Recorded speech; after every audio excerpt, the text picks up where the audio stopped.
सोचिए, समंदर की गहराइयों में, जहां सूरज की रोशनी तक नहीं पहुंचती, जहां न सैटेलाइट ठीक से देख पाते हैं और न ही रडार भरोसेमंद तरीके से काम करता है, वहीं से अगर कोई हमला आपकी ओर बढ़ रहा हो तो आपको उसका एहसास कब होगा? शायद तब, जब बहुत देर हो चुकी होगी। ये कोई साइंस फिक्शन फिल्म की कहानी नहीं है। ये उस सच्चाई की झलक है जो आज भी दुनिया की सबसे बड़ी सेनाओं को बेचैन रखती है। रूस की पनडुब्बियों में छुपे वो हथियार, जिनका मकसद सिर्फ लड़ना नहीं, बल्कि दुश्मन को बिना चेतावनी खत्म करना है। आज हम बात करेंगे top 5 most powerful weapons hidden on Russian submarines की। और यकीन मानिए, इनमें से हर एक हथियार आधुनिक युद्ध के पूरे नियम बदल देने की ताकत रखता है। दुनिया आम तौर पर ताकत को दिखने वाली चीजों से मापती है: aircraft, carrier, fighter jets, missile parade और सैटेलाइट इमेजरी। अमेरिका इस खेल में सबसे आगे दिखता है। विशाल एयरक्राफ्ट कैरियर, जिन पर पूरे एयरबेस तैरते हुए चलते हैं। लेकिन रूस ने ताकत को देखने का तरीका ही बदल दिया है। उसने हवा और जमीन पर नहीं, बल्कि समंदर के नीचे अपनी असली शक्ति छुपा रखी है। रूस एयरक्राफ्ट कैरियर डोमिनेंस पर भरोसा नहीं करता। वो भरोसा करता है सबमरीन अटैक डॉक्ट्रिन पर, ऐसा हमला जो दिखाई नहीं देता, जिसकी आवाज नहीं आती और जिसके बाद जवाब देने का मौका ही नहीं मिलता। ये समझना जरूरी है कि रूस की पनडुब्बियां सिर्फ जहाज नहीं हैं, वे चलती फिरती हथियार फैक्ट्रियां हैं। परमाणु ऊर्जा से चलने वाली ये सबमरीन महीनों तक पानी के नीचे रह सकती हैं, बिना सतह पर आए।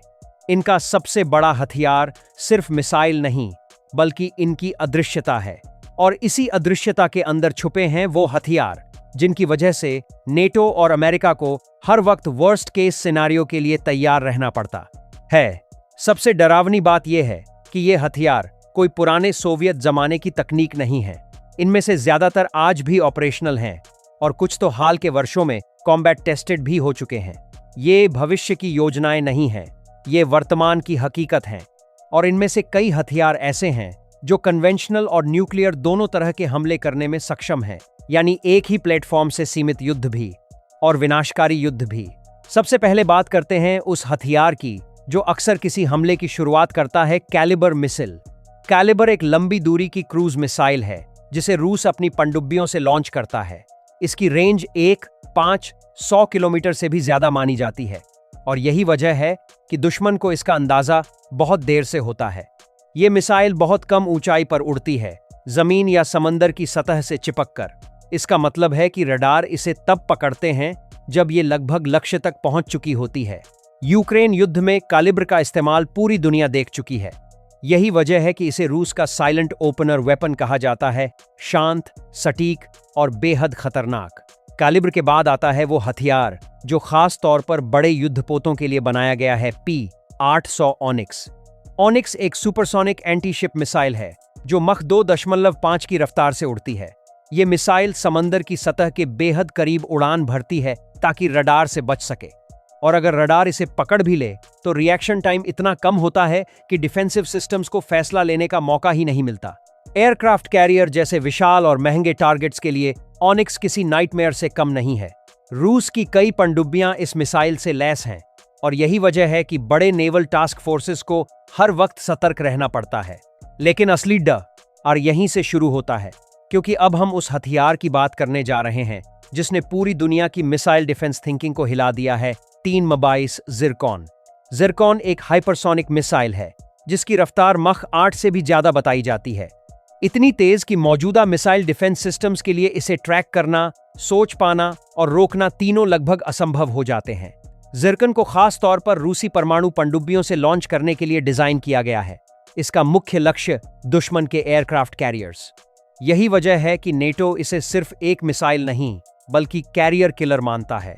ज़िरकॉन के आने के बाद बड़े युद्धपोत अब उतने सुरक्षित नहीं रहे जितना पहले समझा जाता था।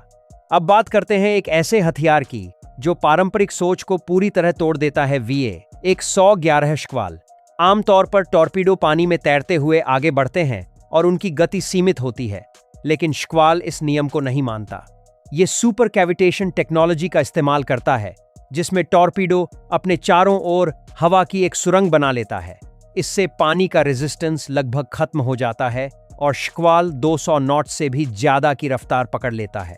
इतनी तेज कि दुश्मन की पनडुब्बी को न बचने का मौका मिलता है, न ही काउंटर अटैक का। ये हथियार आज भी दुनिया के सबसे तेज अंडर वाटर वेपन्स में गिना जाता है।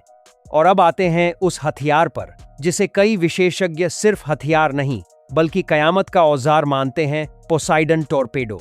पोसाइडन कोई साधारण टॉर्पेडो नहीं है।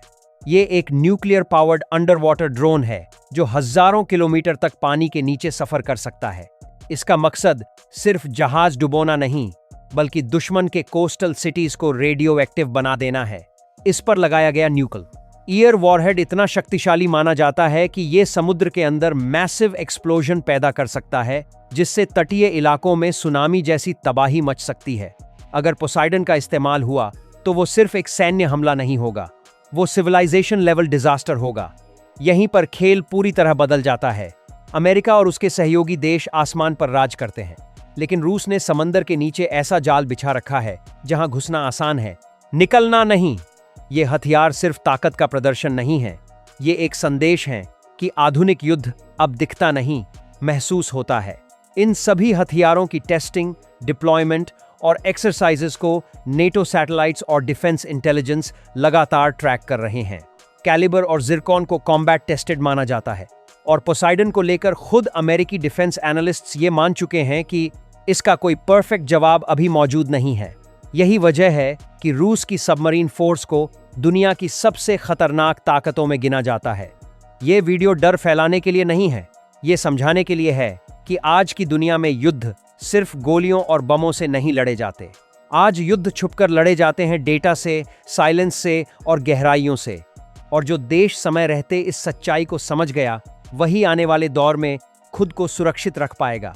अगर आपको लगता है कि दुनिया को ये सच्चाई जाननी चाहिए, अगर आपको लगता है कि ऐसे डीप एनालिसिस जरूरी हैं, तो वीडियो को लाइक कीजिए और ऐसे ही डिफेंस और जियोपॉलिटिक्स कंटेंट के लिए सब्सक्राइब करना मत भूलिए।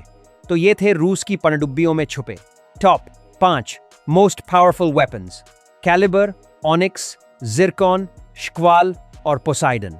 ये हथियार दिखते नहीं, लेकिन जब चलते हैं तो इतिहास बदल देते हैं। समंदर शांत दिख सकता है, लेकिन असली खतरा हमेशा गहराई में होता है।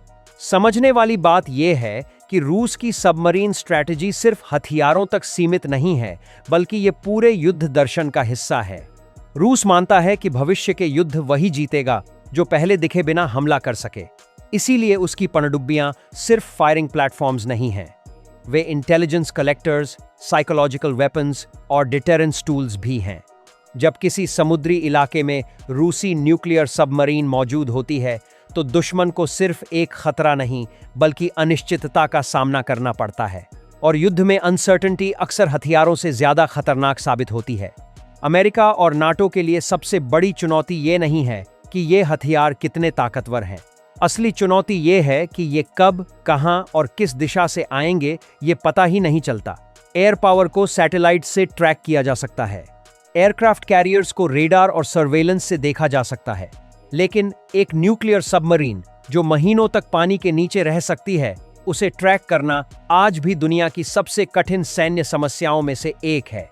और रूस इसी कमजोरी पर खेलता है। रूसी मिलिट्री डॉक्ट्रिन में सबमरीन्स को फर्स्ट स्ट्राइक एनेबलर माना जाता है। इसका मतलब साफ है, अगर कभी बड़ा संघर्ष शुरू होता है तो शुरुआती हमले जमीन या आसमान से नहीं बल्कि समंदर की गहराइयों से हो सकते हैं। एस्पेक्टिव के सम्मान से कैलिबर जैसे मिसाइल्स दुश्मन की कमांड सेंटर्स को चुप करा सकते हैं। ऑनिक्स और जिरकॉन नेवल फ्लीट्स को न्यूट्रलाइज कर सकते हैं। और अगर हालात बेहद खराब हो जाएं, तो पोसाइडन जैसा हथियार पूरी स्ट्रेटेजिक सोच को ही खत्म कर सकता है। यानी एस्केलेशन का हर लेवल पहले से तैयार है। दोस्तों, आपको वीडियो कैसा लगा? कमेंट करें, वीडियो को हाइप दीजिए और चैनल को सब्सक्राइब करें। जय हिंद।